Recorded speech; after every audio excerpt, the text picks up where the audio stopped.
But wait, oh, I thought Yahaya Bello said that he is White Lion, or at least that's what they call him now, White Lion. And he's claiming that he is innocent. So he's an innocent lion. Okay. And we know that the innocent man is as bold as a lion. So if Yahaya Bello is innocent and he's a white lion, why is he running from the allegations or the charges that are brought against him by the EFCC? Why is he running? Forget all these technicalities of whether or not the EFCC invited him. His lawyers are saying that the EFCC should provide the letter of invitation that was signed and received by Yahaya Bello or his people, thinking that they can deceive the public in Nigeria or in Kogi that the only acceptable means of EFCC inviting persons of interest is only by written letter. It is not. There are 3 ways that the EFCC can invite any person of interest, and a written letter is just one of it. A phone call is another acceptable way that the EFCC can invite persons of interest. SMS, whether SMS or WhatsApp messages, are also acceptable ways through which the EFCC can invite a person of interest. So, the EFCC chairman has come out to say that he put a call through to Yahaya Bello personally for him to come to answer to these allegations. Now, is that not an acceptable means of invitation? If Yahaya Bello and his lawyers are claiming that the EFCC did not give them a written invitation, can they also deny what the EFCC chairman said and say that they were not given a phone call invitation? Any of the 3 means of invitation is sufficient for the EFCC to formally or officially invite any person of interest for questioning. And from what the EFCC chairman has said, a call was put across. Don't come and bring up the argument of whether or not the EFCC chairman was biased or was given preferential treatment. Don't bring that argument. The substance here is this. Was there a phone call from the EFCC to Yahaya Bello? From what the EFCC chairman said, the answer to that is yes. Is that an acceptable means of invitation? The answer is yes. Did Yahaya Bello obey that invitation? The answer is no. Why is Yahaya Bello running from that invitation? Why is Yahaya Bello running from answering questions about the allegations that were put against him? Why is he on the run? Why is he refusing or resisting arrest? If he says he is innocent and that he is White Lion, like I said before, the innocent is as bold as a lion, and he is claiming to be the 2 of them. So we should expect that he should have even done what Fayose did. After he left office, he should have voluntarily gone to EFCC himself and submitted himself for questioning. That is what brave innocent people do. We're not saying that because Fayose did that is innocent. Of course, it's up to the EFCC to prove their case against Fayose. But what we are saying is that if Yahaya Bello claims to be innocent and calls himself a white lion, he should have told the line of Fayose. And if he cannot do that, then he should have told the line of Obiano, who was arrested on the airport at the airport on his way out of the country. He was detained for a few days, but he was eventually released. And since that time, we have not heard anything about the case anymore. So, why didn't Yahaya Bello, innocent white lion Yahaya Bello, why didn't he just go to face the charges if truly he is innocent?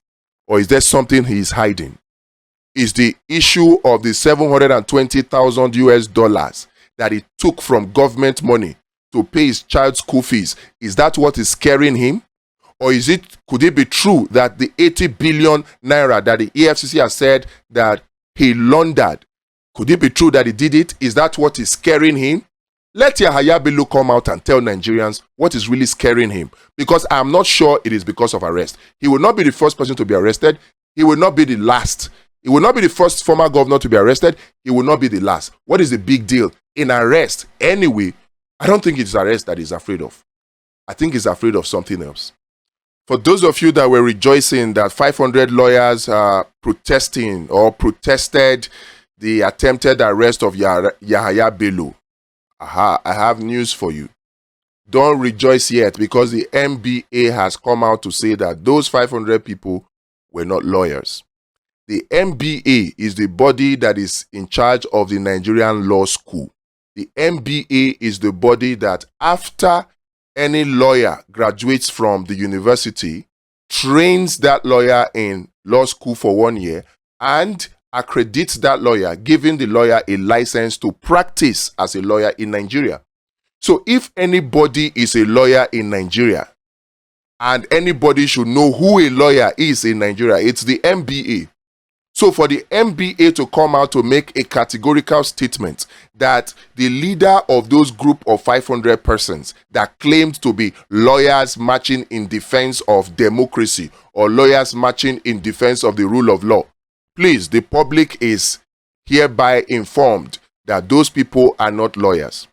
If they were lawyers, like I said in a previous video, it would mean that these lawyers were actually defending someone when that person is responsible for sufferings of the masses and indigents of Kogi.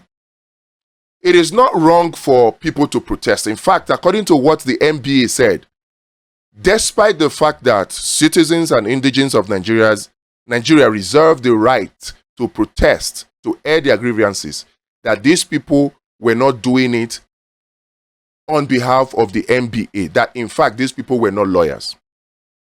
The morality of it is what is in question here.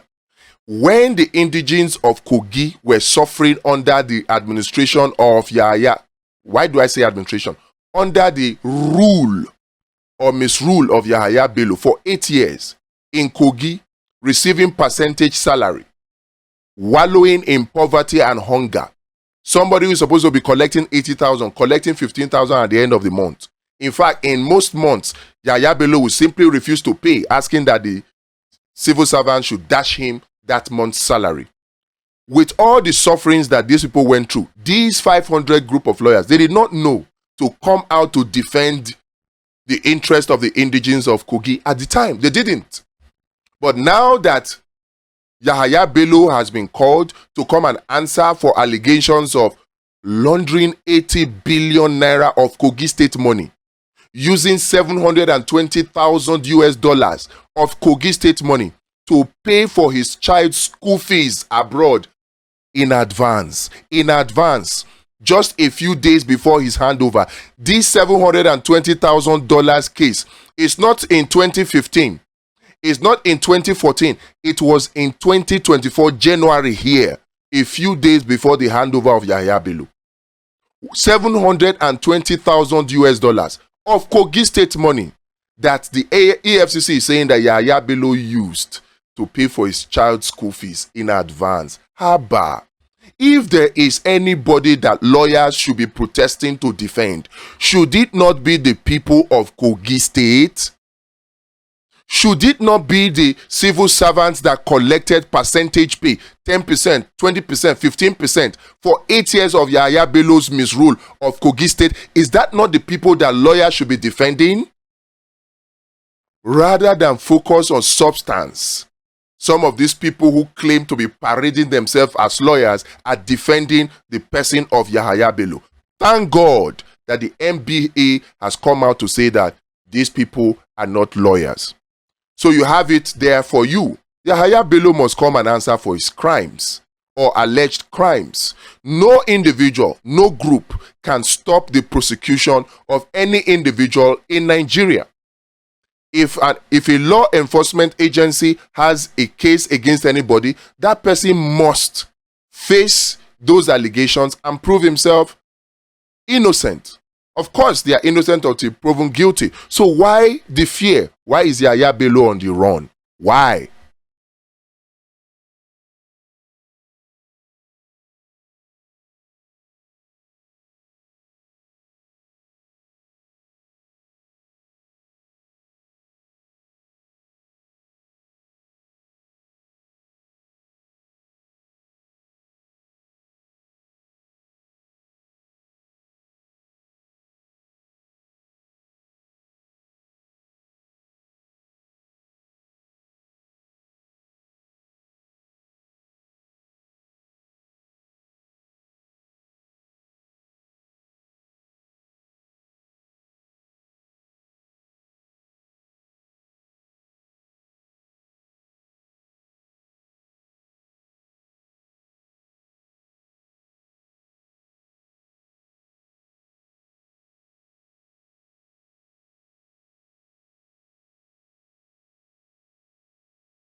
So Yahaya Bello is denying that EFCC invited him before EFCC carried out the attempted arrest on him in Abuja. He's denying that he has made this known through his lawyers, saying that the EFCC should provide the written letter of invitation that was signed and received by Yahaya Bello or his agents to prove that the EFCC actually really invited Yahaya Bello. That's what the lawyers are saying. So my question is this: is it that Yahaya Bello or his lawyers think that the only way that the EFCC can invite persons of interest is only through written letters? Is a written letter the only way, the only acceptable way through which the EFCC can invite persons of interest? Look, there are three ways through which the EFCC can invite persons of interest. And if Yahaya Bello doesn't know it, then I'll be very disappointed. Or maybe not so disappointed, because come on, it's Yahaya Bello that we're talking about. There are three ways. The written letter of invitation is only one of it. You have a phone call, which is another acceptable means. You have a text, SMS, whether SMS or WhatsApp message. Those are acceptable means of invitation. As it is with EFCC, so it is with the DSS, so it is with the police. These are acceptable means to contact any person of interest. So, if Yahaya Bello is insisting that the EFCC did not officially invite him, can Yahaya Bello or his lawyers answer this question? The EFCC chairman has come out to say categorically on video that he put a call across to Yahaya Bello. And from what we have seen, a call is an acceptable means of invitation. If Yahaya Bello is still denying that the EFCC did not invite him, can Yahaya Bello come out now, or through his lawyer, since he's afraid to come out or for fear of being arrested? Can he come out through his lawyers to confirm or deny that the EFCC chairman did not call him? Can he do that? And if it is true from what the EFCC chairman said that he indeed put a call across to Yahaya Bello, is that not an acceptable means of invitation? Does Yahaya Bello have the right to reject that kind of invitation because it is not written? Is Yahaya Bello above the law? If Yahaya Bello does not have anything to hide, why didn't he take that form of invitation as acceptable and then go to EFCC, answer whatever questions they have, and if worst case scenario he is detained, maximum 24 hours, 48 hours, 1 week, eventually he will be released? Because that's what happened with every former governors that we have seen that had issues with EFCC.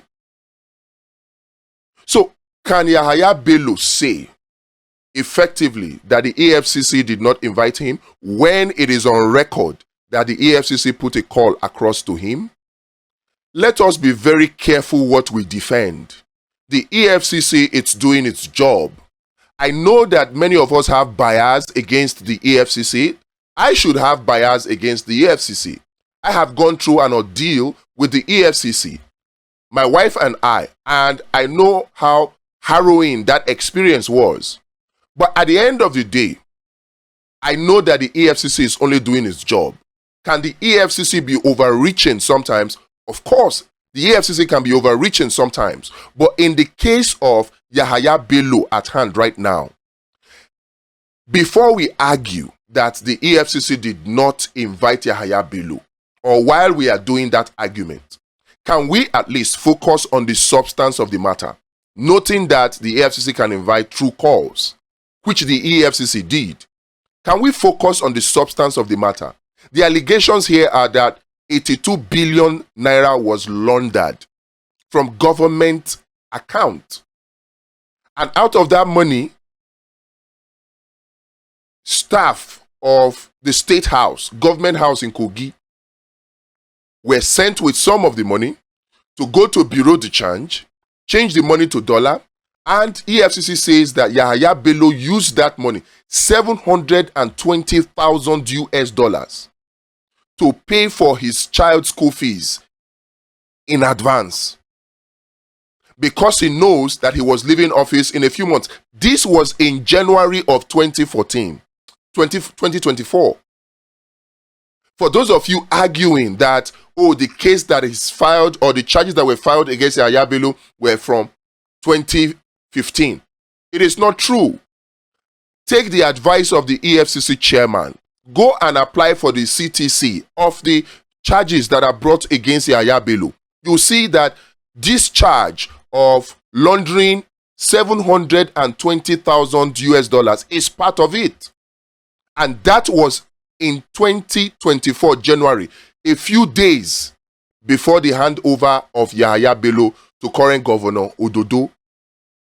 Can we look at the substance of the matter? In a state like Kogi that is so poor, in a state like Kogi that civil servants suffered under the hands of Yahaya Bello for 8 years, receiving percentage salary, level 14 officers that are supposed to be earning 100,000 according to the state salary scale, were being made to go home with 20,000, 15,000 because of percentage salary. Sometimes they are given 10%, sometimes they are given 15%, sometimes they are given 20%, maximum 25%. In fact, in some months, the civil servants in Kogi are told by Yahaya Bello that the civil servant should dash him the salary. He doesn't even bother to pay. With all these things that have happened under Yahaya Bello, the suffering and the hardship that Yahaya Bello threw civil servants and the indigenous of Kogi into, with the poverty of Kogi, should we not focus on the substance of this case rather than on technicalities of whether there was an invitation or whether there was no invitation? Let's be careful here how we demonize the EFCC. The EFCC may not do things the way we like it sometimes, but when people have case to answer, they should be made to face and answer for their crimes or alleged crimes, as the case may be. If EFCC had arrested Yahaya Bello, worst case scenario, he stays there for 1 week. If they extend it beyond the normal 24 hours, what has he got to lose? Will he be the first governor to go through it? Did Obiano not go through it? Did Fayose not go through it? So many lawyers that went through it, and so many governors, former governors that went through it. So what's the big deal in Yahaya Bello being arrested? What is the big deal? That we are forgetting the substance of the matter and we are defending rubbish.